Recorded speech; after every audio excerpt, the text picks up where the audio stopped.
students. Hope your PT1 exams went well, and with that we start with a new chapter on subject and predicate. It is chapter number 7 from your language textbook. Let's start today's lesson. In your previous class, you have learned that a sentence is a group of words that makes complete sense. So, when some group of words are placed in their proper order and it makes complete sense, then it is called a sentence. Look at this group of words. The cat on sleeping the sofa is. I the kept in the fridge butter. Here, this group of words do not make complete sense, so they are not sentences. But if we rearrange them properly, then they become meaningful. The cat is sleeping on the sofa.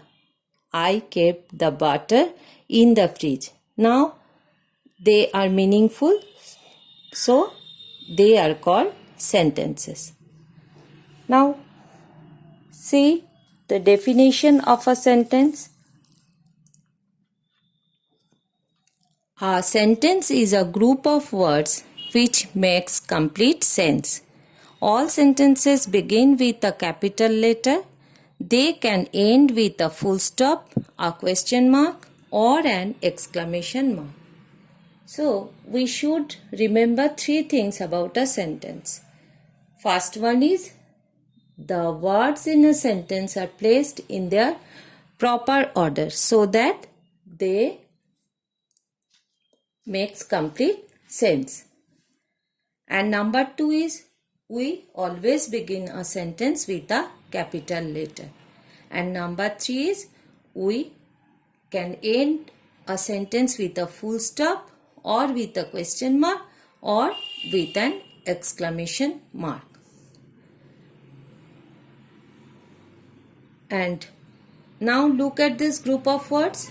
On the beach, my grandfather likes.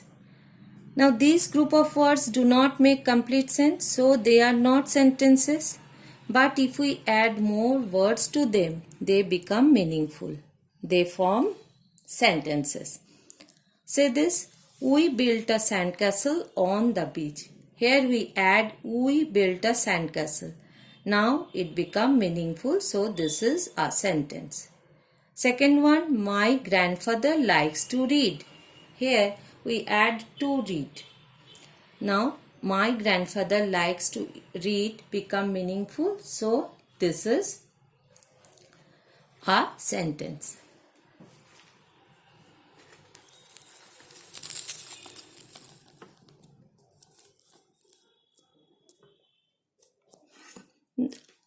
A sentence has 2 parts, the subject and the predicate. So, a sentence has 2 parts, one is subject and other is the predicate. What is subject? The subject tells us who or what the sentence is about. So, in a sentence which tells us who or what the sentence is about is called the subject.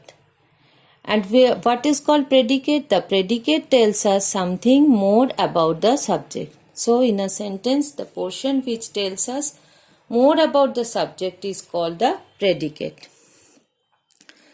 Now, say this sentence, the man stood at the gate. Here, if we ask the verb that who stood at the gate, the answer is the man. So, here the man is the subject.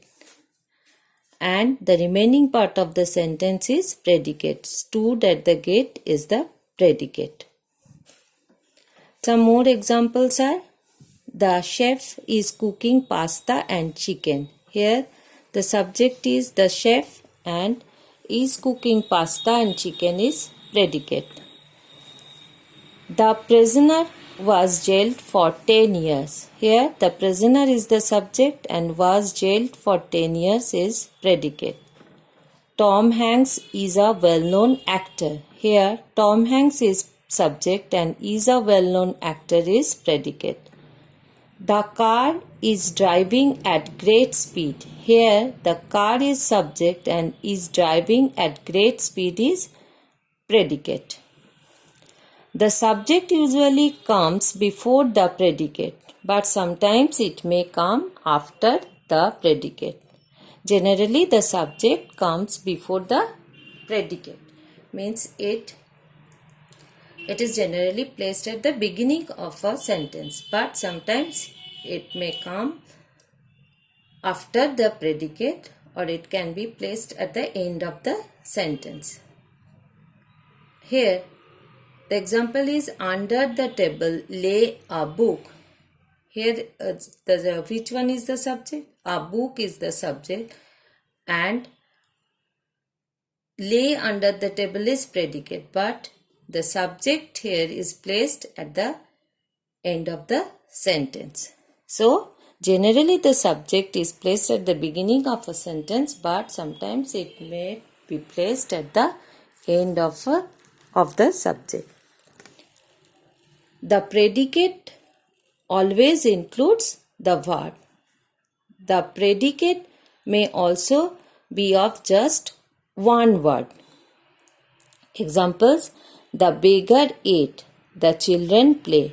So, students always remember that predicate always includes the verb, and predicate may also be of just one word. Here, the beggar ate. The beggar is the subject and ate is the predicate. The children play. Here, the children is the subject and play is the predicate. But here the predicate is just a one word. So, students, this brings us to the end of today's lesson. Hope you have understood this portion clearly.